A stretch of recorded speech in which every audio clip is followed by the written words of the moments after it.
నమస్తే రమగారు. నమస్తే జయ. రమగారు, మనం విక్రమ బేతాళ కథలు ఒరిజినల్ సిరీస్ చెప్పుకుంటున్నాం. ఈ రోజు ఏం చెప్తున్నారు? పట్టువదలని విక్రమార్కుడు మళ్ళీ వెనక్కి నడిచాడు, చెట్టెక్కాడు, కళేబరాన్ని భుజం మీద వేసుకున్నాడు. కళేబరంతో పాటు ఆవహించి ఉన్న భేతాళుడు కూడా విక్రమార్కుడు వెనకాలే వచ్చేసాడు. రాజుని చెప్పాడు, ఒక కొత్త కథ చెప్తాను, నీకు మార్గాయాసం తెలియకుండా ఓ కథ చెప్తాను, చివరి ప్రశ్నకి సమాధానం చెప్పాలి. ఎలా? సరే, ఏం చెప్పాడు? పూర్వం అట ఇది ఉజ్జయిని నగరంలో ఒక యువకుడు ఉండేవాడు. వాడి పేరు దేవశర్మ.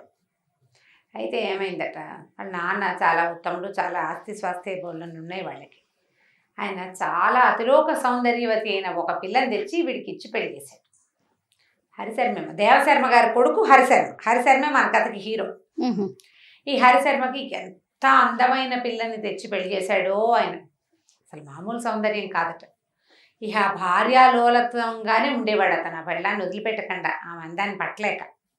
పరమాద్భుత సౌందర్యవతి. ఒకనాడు ఈ వివాహమైన కొంతకాలానికి మేడ మీద ఒక ఎండాకాలంలో భార్యాభర్త ఇద్దరు పైన మేడ మీద 2-3 ఫ్లోర్ల పైన చక్కగా వెన్నెల పాన్ వేసుకుని హాయిగా పడుకుని ఉండగా ఒక మదనవేగుడు అనే ఒక గంధర్వుడు ఆ దారిని ఆకాశ మార్గంలో వెళ్తూ ఈ మహాద్భుత సౌందర్యవతిగా ఉన్నటువంటి ఈవిడ్ని ఎత్తుకెళ్ళిపోయాడు, తీసుకెళ్ళిపోయాడు. ఈయన చూస్తూనే ఉన్నాడు. ఇక భార్య కోసం అలమటించిపోయాడు అతను. ఎంత ఏడ్చాడో, నా భార్యో అని. ఇక్కడ స్నానం చేసేది, ఇక్కడ పడుకునేది, ఇక్కడ నుంచునేది, ఇక్కడ తలుదుకునేది, ఇక్కడ పువ్వులు పెట్టుకుంటే మా ఆవిడ అంత బాగుండేది, ఇంత బాగుండేది, అట్లా అలా తలుచుకుని ఎంత పిచ్చుకుపోయేవాడు. జనం వెతకడానికి ఎక్కడ వెతుకుతారు? గంధర్వుడు ఎత్తుకుపోయాడు. మనుషులు వెతుకుపోయారనుకో, పోనీ వెళ్ళి ఆ యుద్ధమో ఇంకోటో చేస్తారు. గంధర్వులతో ఏం చేస్తారు? సరే, ఇలా గడిచిపోయింది కొన్నాళ్ళు. అతను చాలా దిగులుగా భార్యా విరహంతో చిక్కి శల్యమైపోయి అలా ఉండేవాడు. అయితే ఇప్పుడు ఇలాంటి వాళ్ళు కనిపిస్తున్నారా ఎవరైనా? భార్య విరహం హమయ్య ఊరెళ్ళింది చాలు అనుకుంటున్నారు. మిగిలిన వాళ్ళు చుట్టుపక్కల ఏమన్నారు, ఎందుకురా ఏడుస్తావు, పెళ్ళని చచ్చిపోయిన వాళ్ళగా ఏడవకు, ఎక్కడో చోట బతికే ఉంది కదా, పోనీను, నీకంటే గంధర్వుడు ఇంకా బాగా చూసుకుంటాడు, మీ ఆవిడ ఇంకా సంతోషంగా ఉంటుంది గంధర్వ లోకంలో, అలాగని సంతోషపడి ఇంకో పిల్లని పెళ్లి చేసుకుని కాస్త సంసారం ముందుకు తీసుకెళ్ళు, మీ నాన్న అమ్మ పెద్దవాళ్ళు అయిపోయారని అందరూ చెప్పినా అతను వినలా. ఈ కొడుకు మీద దిగులతో తల్లిదండ్రి కాలం చేశారు. ఇతను ఏం చేశాడంటే తనకున్న ఆస్తి స్వాస్తి అన్నీ దానాలు చేశాడు. వీటి మీద ఆసక్తి లేదు అతనికి. దేశ దిమ్మరిగా తిరగడం మొదలుపెట్టాడు. అట్లా తిరుగుతూ ఉండేవాడు. కొన్నాళ్ళకి ఒంటి మీద బట్టలు చిరిగిపోయి, గడ్డం పెరిగిపోయి, ఒక బికారి అవతారంలో ఉండేవాడు పాపం.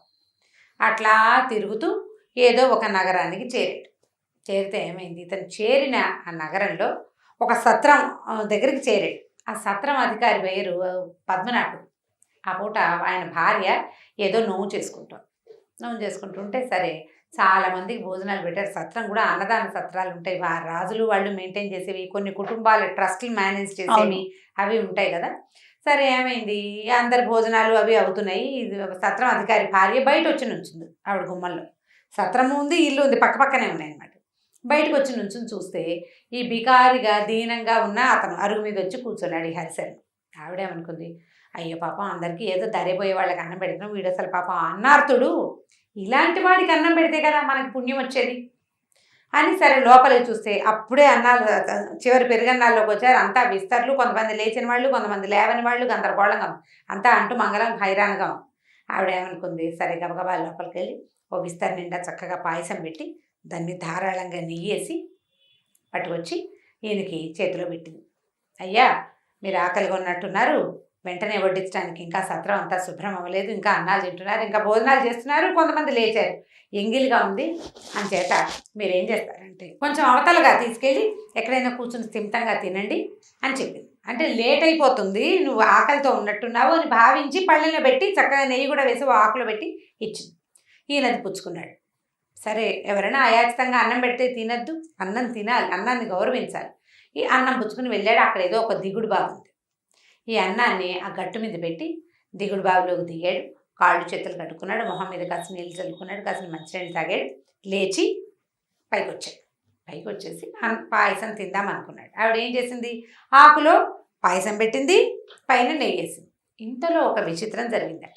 ఏం జరిగింది, ఆ సమీపంగా ఉన్న చుట్టుపక్కల ఉన్న చెట్లలోంచి ఒక తాచుపాముని ఒక గద్ద ముక్కును గరుచుకుంది. పైనుంచి వెళ్తుంది గద్ద, కింద పాము కనపడింది. ఏం చేసింది? ముక్కును గరుచుకోవడం కాదు, గోళ్ళతోటి పట్టి లేపింది తను తినడానికి.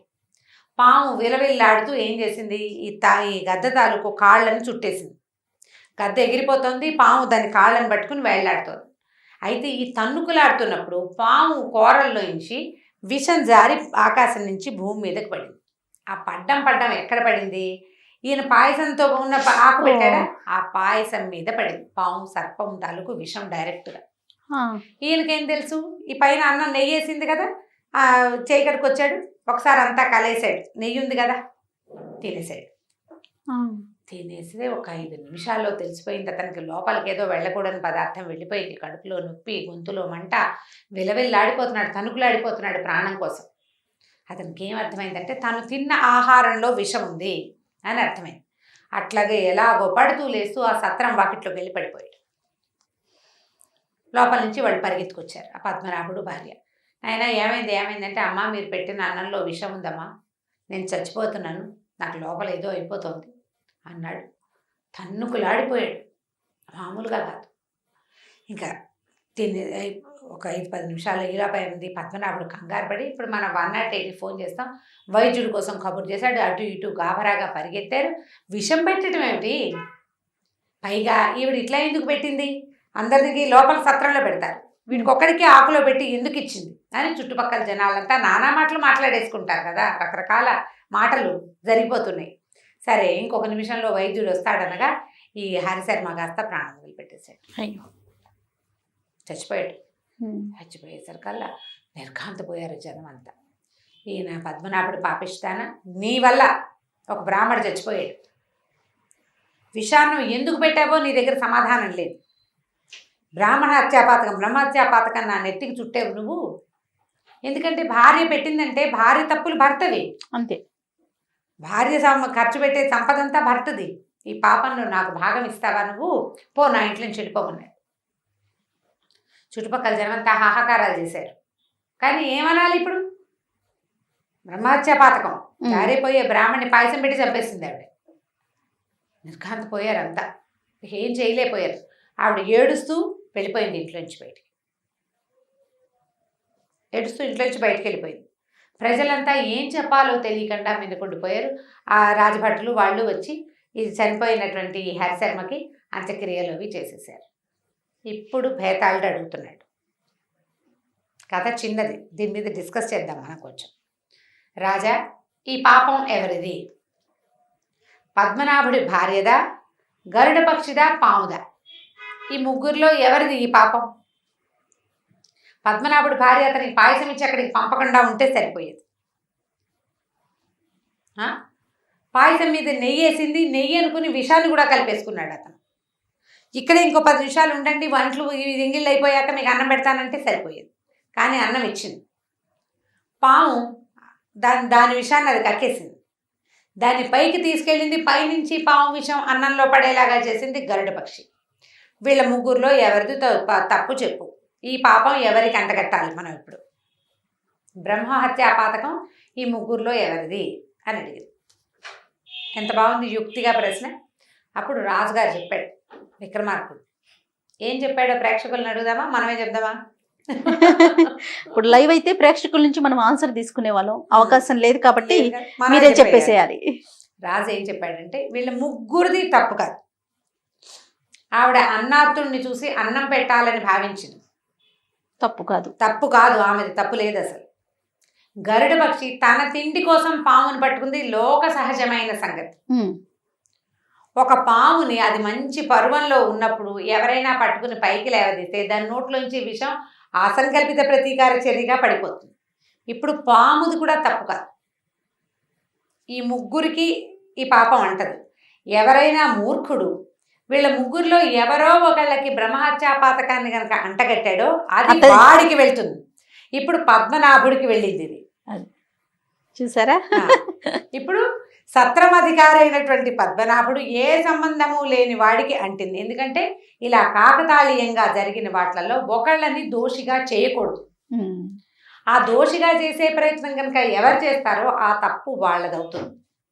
కాబట్టి వీళ్ళ ముగ్గురికి పాతకం లేదు, ఆయనకి పాతకం ఉందని చెప్పాడు విక్రమార్కుడు. బేతాళుడు మెచ్చుకున్నాడు. ఇలాంటి ప్రశ్నకి నువ్వు తప్పిస్తే ఎవరు సమాధానం చెప్పలేరు.